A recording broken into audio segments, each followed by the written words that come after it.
नमस्कार, केवी न्यूज में आपका स्वागत है। केंद्रीय विद्यालय संगठन ने बाल बाटिका और कक्षा 1 के ऑनलाइन पोर्टल्स दोनों को ट्रायल के लिए जारी कर दिया है। जहां पहले कक्षा 1 के फॉर्म्स ऑनलाइन भरे जा रहे थे और पिछले साल बाल बाटिका के ऑफलाइन भरे गए थे, इस सत्र में दोनों के फॉर्म अलग अलग पोर्टल से भरे जाएंगे।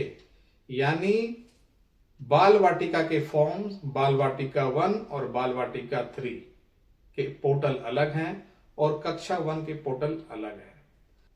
केंद्रीय विद्यालय संगठन अब किसी वक्त भी ऑनलाइन फॉर्म के डेट निकाल सकते हैं। जिनके डॉक्यूमेंट कंप्लीट नहीं हो कृपया अवश्य कंप्लीट कर लें। यानी अब समय आ चुका है कि किसी भी समय संगठन डेट्स जारी कर सकते हैं एडमिशन के। अगर आप इस चैनल में पहली बार आए हैं तो इसे अवश्य सब्सक्राइब कर लें। केंद्रीय विद्यालय संगठन की तरफ से बहुत सारे अपडेट्स आते रहते हैं जिसे हम इस चैनल के माध्यम से बताते हैं। आज का वीडियो थोड़ा लंबा हो सकता है, लेकिन इसमें बहुत सारे सवाल जो आपके होते हैं उन्हें हमने कवर करने की कोशिश की है।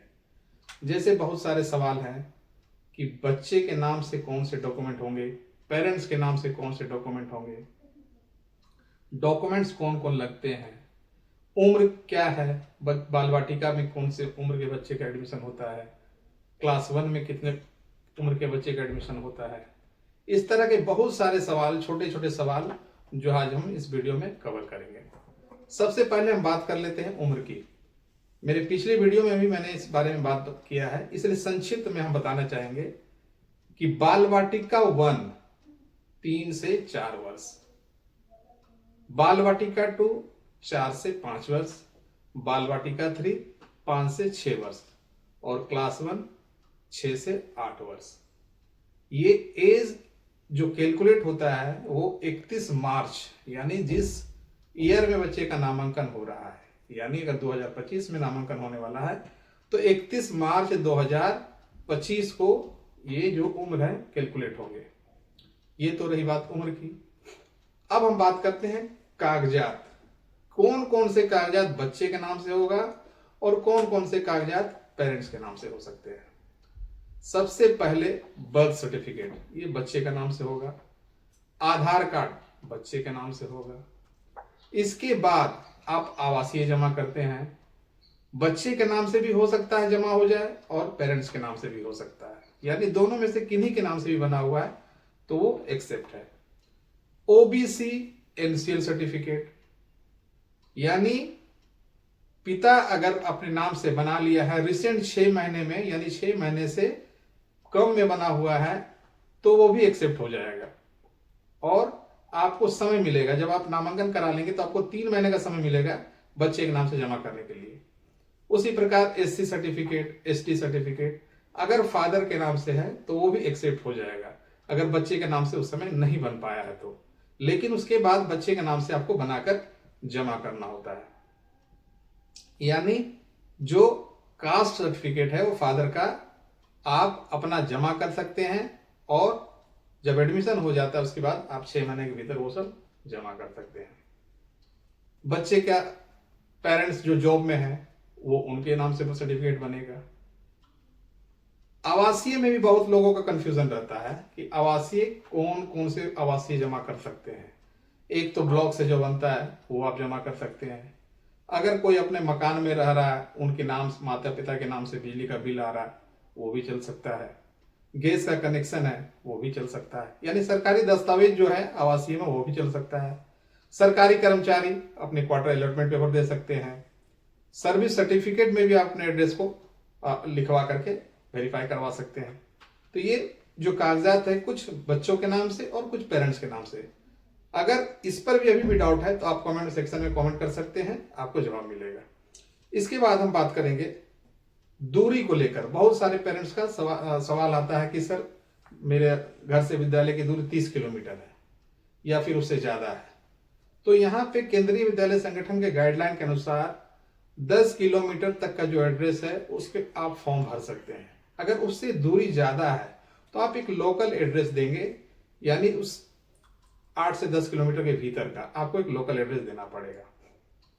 यहाँ एक महत्वपूर्ण सवाल, जिसके कारण विगत कई वर्षों से हमने देखते आ रहे हैं कि बहुत सारे अभिभावक जब आरटीई का फॉर्म भरते हैं, आप इस सेक्शन का सबसे इंपॉर्टेंट, जो इस वीडियो का इंपॉर्टेंट सेक्शन है, आप इस पे अगर ध्यान से देंगे तो आपके फॉर्म गलत नहीं होंगे।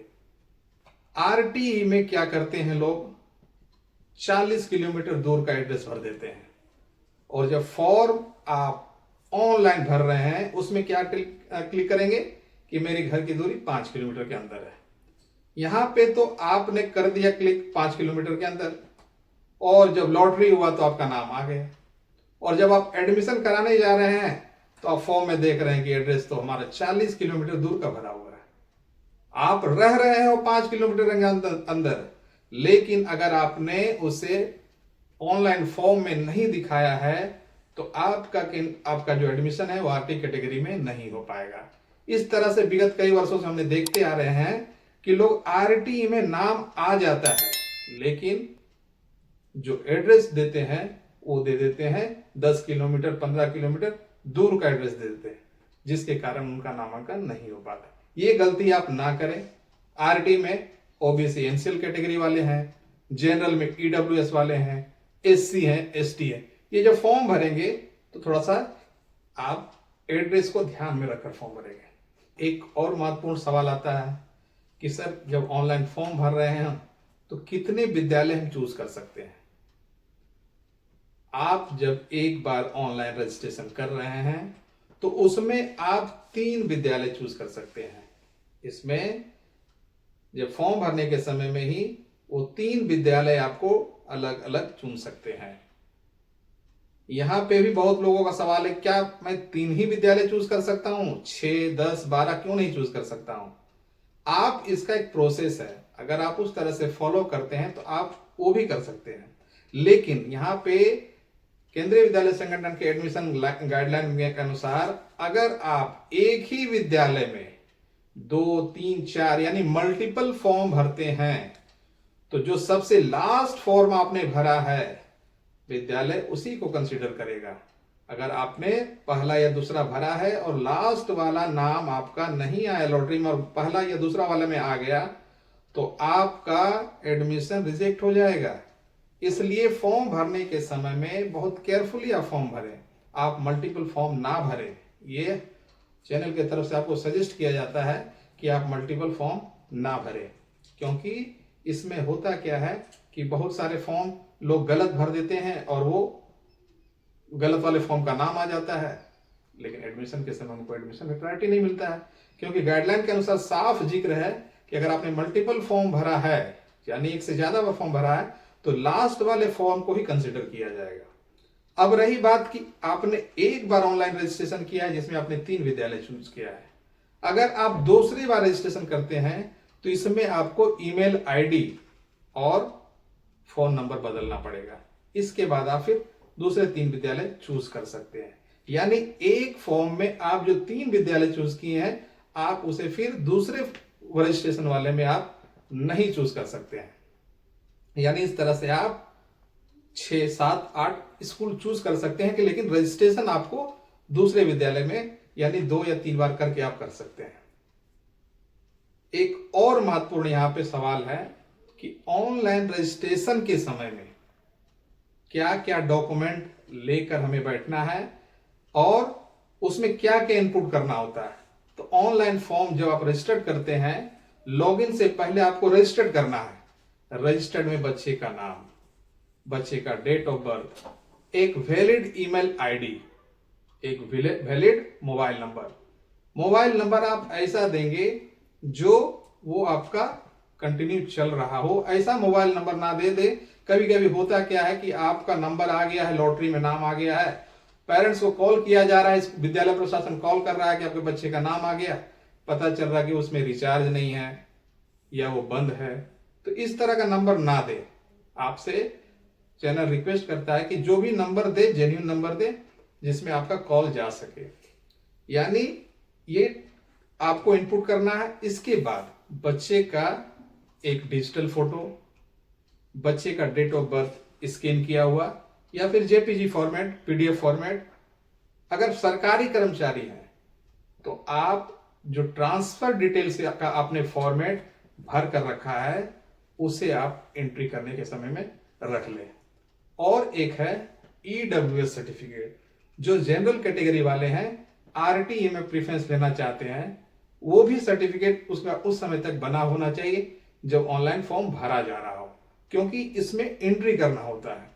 यानी ये सारे डॉक्यूमेंट्स फॉर्म फिलअप करने से पहले आपके पास हो, उसके बाद आप रजिस्टर्ड करें। रजिस्टर्ड करने के बाद आपको लॉग इन करना है।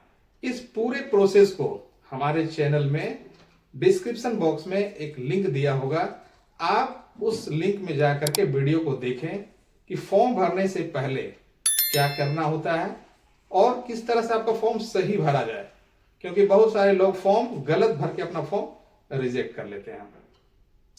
अब इसके बाद हम बात करेंगे कि कहां कहां लोग फॉर्म में मिस्टेक करते हैं, जिसके कारण उनका फॉर्म रिजेक्ट हो जाता है, या फिर जब एडमिशन के समय में नाम आता है लेकिन एडमिशन नहीं हो पाता।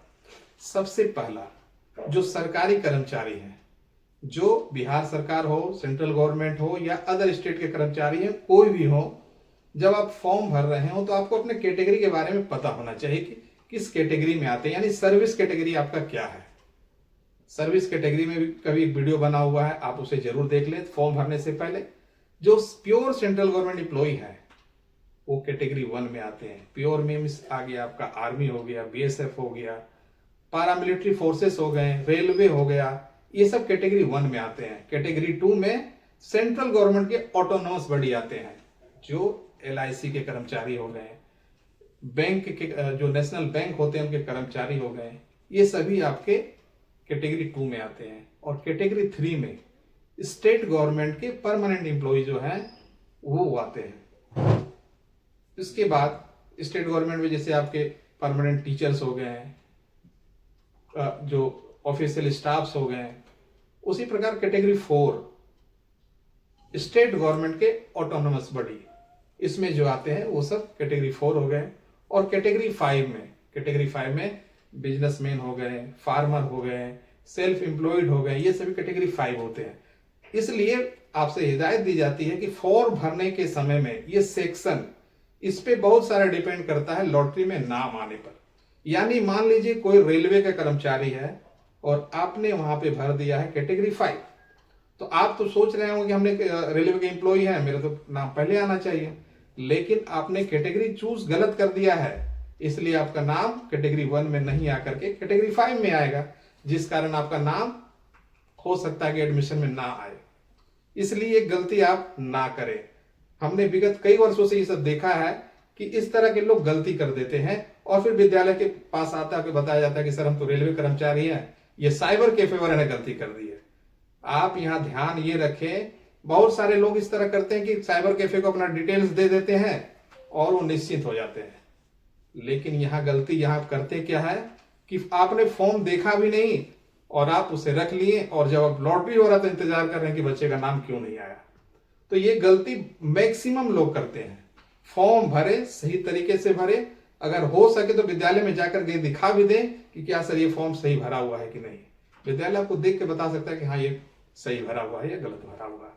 तो इस तरह की गलती ना करें। एक और महत्वपूर्ण सेक्शन में आ जाता है जब आप फॉर्म भर रहे होते हैं, मैंने पहले भी जिक्र किया है कि आरटी कैटेगरी वाले अपने जो दूरी को वो जरूर अच्छी तरीके से दिखाएं। अगर वो 5 किलोमीटर या 7 किलोमीटर अंदर का है तो आप वो टिक करें। आपका जो एड्रेस है, अगर आप आरटी का बेनिफिट लेना चाहते हैं तो आपको इस प्रकार का एड्रेस देना होगा जो 5 किलोमीटर के अंदर का, आप वही एड्रेस दें और उसी का एड्रेस प्रूफ बनाएं। इसके बाद एक महत्वपूर्ण सेक्शन आ जाता है ओबीसी एनसीएल का। इसमें भी बहुत सारे लोग गलती करते हैं। ओबीसी एनसीएल का आपने टिक कर दिया, आपका लॉटरी जो है वो आरटी में भी हो जा रहा है और ओबीसी एनसीएल वाले में भी हो जा रहा है। और जब आपसे एडमिशन के समय में आपका नाम आ गया और बच्चे को लेकर जा रहे एडमिशन कराने के लिए, तो वहां पे आपके पास ओबीसी एनसीएल सर्टिफिकेट नहीं है, क्योंकि आपको उसकी जानकारी नहीं थी, आपने जस्ट टिक मार दिया ओबीसी एनसीएल वाले पर। इसलिए अगर आप ओबीसी एनसीएल हैं, यानी ओबीसी नॉन क्रीमी लेयर, बहुत लोगों को इसकी जानकारी नहीं होने के कारण वो गलत फॉर्म भर देते हैं। हमारे चैनल में एक विशेष वीडियो इसके लिए बना हुआ है। ओबीसी एनसीएल और ओबीसी सीएल केंद्रीय विद्यालय संगठन में के एडमिशन गाइडलाइन में ओबीसी एनसीएल वाले को प्रेफरेंस मिलता है, यानी ओबीसी जो सीएल है क्रीमी लेयर उन्हें कोई बेनिफिट नहीं है। अगर आप बेनिफिट लेना चाहते हैं तो आपको ओबीसी एनसीएल का प्रमाण पत्र बनाना होगा, और अगर आपके पास है तभी आप उस पर टिक करें, अन्यथा आप नाम आपका लॉटरी में आ जाएगा बच्चे का, लेकिन एडमिशन के समय में कागज नहीं देने के कारण वो फिर रिजेक्ट हो जाता है। अब हम बात करेंगे डॉक्यूमेंट्स के बारे में। अक्सर पेरेंट्स का सबसे पहला इंक्वायरी यही होता है कि सर कागजात कौन कौन रखते हैं। मेरे लगभग हर वीडियो में डॉक्यूमेंट से संबंधित मेरा स्लाइड है, आप उसमें देख सकते हैं। इसमें भी आप बता दे रहे हैं कि डॉक्यूमेंट्स क्या क्या लगते हैं। जैसे सबसे पहले फॉर्म भरने के समय बच्चे का photo, date of birth certificate, ये 2 कागज बच्चे का आपको अपलोड करना होगा। इसके बाद सरकारी कर्मचारी, सबसे पहले कैटेगरी 1 वाले कौन कौन डॉक्यूमेंट लगता है, यानी सरकारी कर्मचारी हैं तो आप सर्विस सर्टिफिकेट बनाएंगे।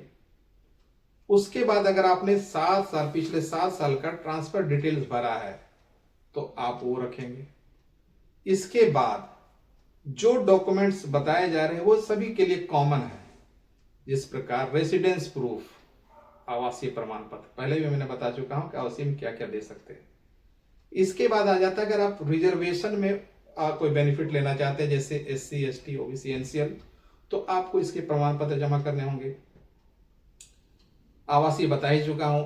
इसके बाद आधार कार्ड, बहुत सारे अभिभावक को सवाल है कि सर बच्चे का आधार कार्ड अभी बच्चे वाला बना हुआ, उसमें फिंगरप्रिंट नहीं लग रहा है, तो क्या वो जमा हो सकता है? बिल्कुल जमा हो सकता है। आने वाले समय में बच्चे का आधार कार्ड मैंडेटरी होने जा रहा है।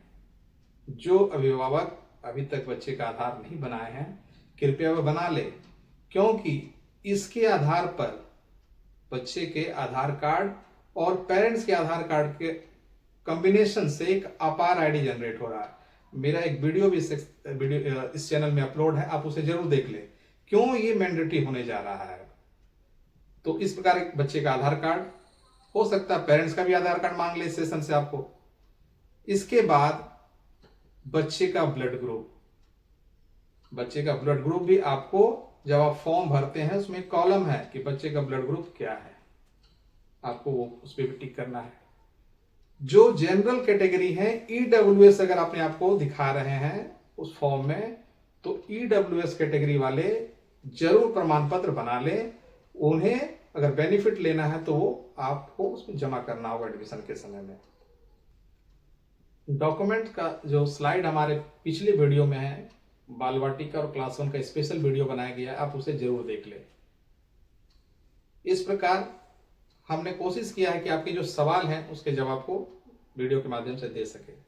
अभी भी कुछ सेक्शन अगर आपको लग रहा है कि सर इसके बारे में आपने नहीं बताया है, तो आप कमेंट सेक्शन में जाकर कमेंट करें, आपको जवाब मिलेगा।